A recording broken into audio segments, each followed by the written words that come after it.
that made my life. You made full of surprise.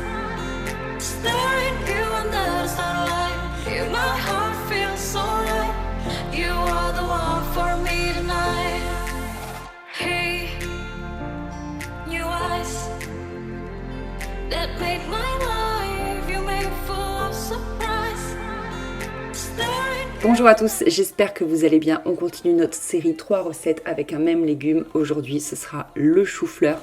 Première recette, ma préf de préf, ce sont les croquettes de chou-fleur. Mon Dieu, délicieux, vous allez voir, c'est simple, vous prenez, je vous donne dans le mille, un chou-fleur.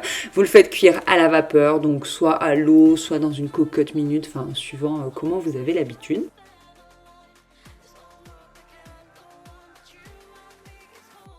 Pendant que monsieur cuit, on va préparer notre pâte. Donc on va prendre soit 100 g de chapelure, soit si vous n'en avez pas, comme moi, on va prendre 100 g de flocons d'avoine qu'on va mixer vraiment grossièrement. Vous voyez, ça donne à peu près cette texture-là. Ensuite, notre chou-fleur est cuit. Donc on va le laisser bien refroidir. Moi, je l'ai mis sur le bord de la fenêtre. On va récupérer les fleurettes et ensuite on va écraser ça grossièrement. Faut pas que ça fasse une purée, faut pas non plus qu'il y ait trop gros morceaux. Vous voyez à peu près la texture que ça donne. Ensuite, on rajoute notre chapelure ou nos flocons d'avoine. On assaisonne. Donc dans mon cas, sel, poivre, noix de muscade. Vous pouvez également mettre du persil, j'ai totalement zappé. Ensuite, vous mettez votre parmesan et toutes les mesures seront en barre d'infos sur le blog. Vous ajoutez vos 2 œufs et on mélange tout ça.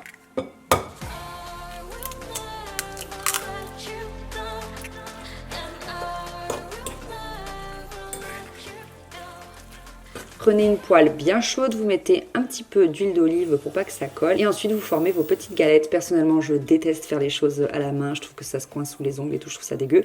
Donc je fais ça avec des grosses cuillères à soupe et vous voyez, je forme grossièrement mes petites galettes. Voilà, voilà. On les fait cuire environ, ça dépend, 4-5 minutes de chaque côté, hein, vous surveillez comme d'hab. Et ensuite, nous on a mangé ça avec une salade verte. Mon Dieu, c'était tellement bon.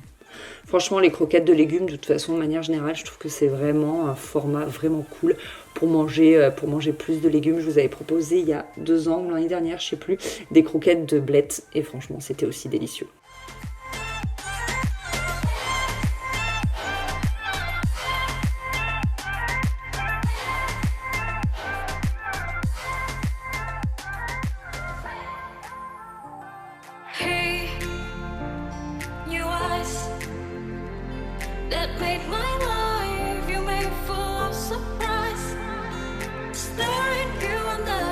Deuxième recette, c'est pas très original, mais ça fonctionne à tous les coups, c'est le gratin chou-fleur pomme de terre. On est sur une petite recette de ma maman, toujours.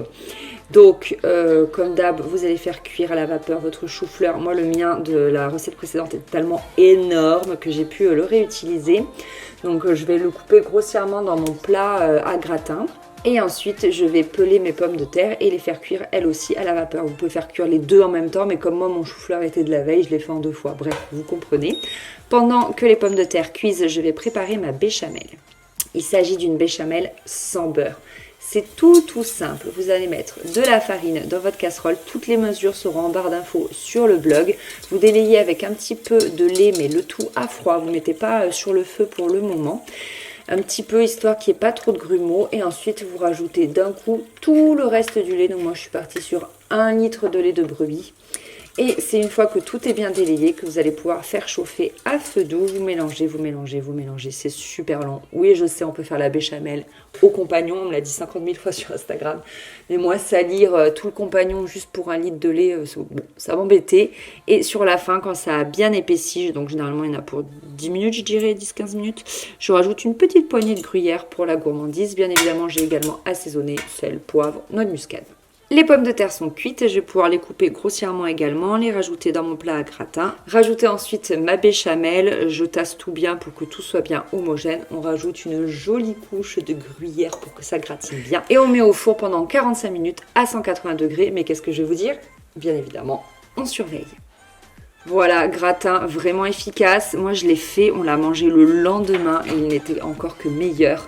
Je n'ai eu que des compliments sur lui, vraiment, c'est délicieux. Je pense que vous connaissez, mais au cas où, si vous aviez oublié cette recette, refaites-la vite.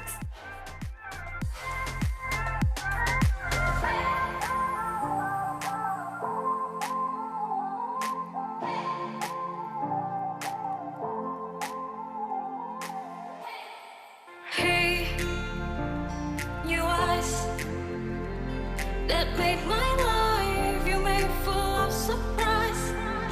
Staring you under the starlight. You, my heart feels so. Dernière recette très originale, c'est un cheesecake salé. C'est une recette que j'ai peu l'habitude de faire, mais pour autant, je trouve ça très intéressant voilà, de proposer le cheesecake en version salée. Donc on part sur la même base, on ne change pas une équipe qui gagne, à savoir, on fait cuire notre chou-fleur à la vapeur. Et ça rime, mesdames et messieurs. L'idéal, c'est de prendre des petits pains suédois et de les casser pour faire le biscuit. Vous savez qu'il y a normalement au fond d'un cheesecake. Je n'en avais pas. J'ai fait ça avec du pain des fleurs. Très honnêtement, c'était dégueulasse. Donc, achetez plutôt des petits pains suédois, croyez-moi. Ou alors, je pense que ça doit marcher également avec de la chapelure. Ou tout simplement du pain rassis que vous aurez émietté. Mais surtout pas avec des tartines comme ça. C'était vraiment pas bon. J'ai pris un moule rond comme ça. J'ai mis une feuille de papier sulfurisé au fond parce que par expérience, ça accroche toujours. Donc, j'ai voulu le mettre ainsi. Ensuite, donc j'ai émietté mon pain des fleurs là et je l'ai mis au fond. Donc soit on émiette à la main, soit on émiette dans un blender. Enfin bref, de toute façon c'est mieux avec des pains suédois, on est d'accord. Une fois que ça c'est fait, que mon chou-fleur cuit, je vais préparer la pâte du cheesecake. Donc je prends 500 g de fromage blanc. Encore une fois, toutes les infos sont sur le blog, hein. Je radote. 2 œufs. Ensuite, je vais couper du persil plat et je rajoute du parmesan. Ça donne un super goût. Je mélange le tout. On assaisonne, sel, poivre, tout ce que vous voulez. Ensuite, on va prendre notre chou-fleur et comme dans la recette des croquettes, on va en fait un petit peu l'écraser, en faire un petit peu comme une semoule. Et on va mélanger le tout à la pâte du cheesecake. Ça donne quelque chose d'un peu grumeleux comme ça. C'est plutôt pas mal. Ensuite, on le verse sur le pain émietté.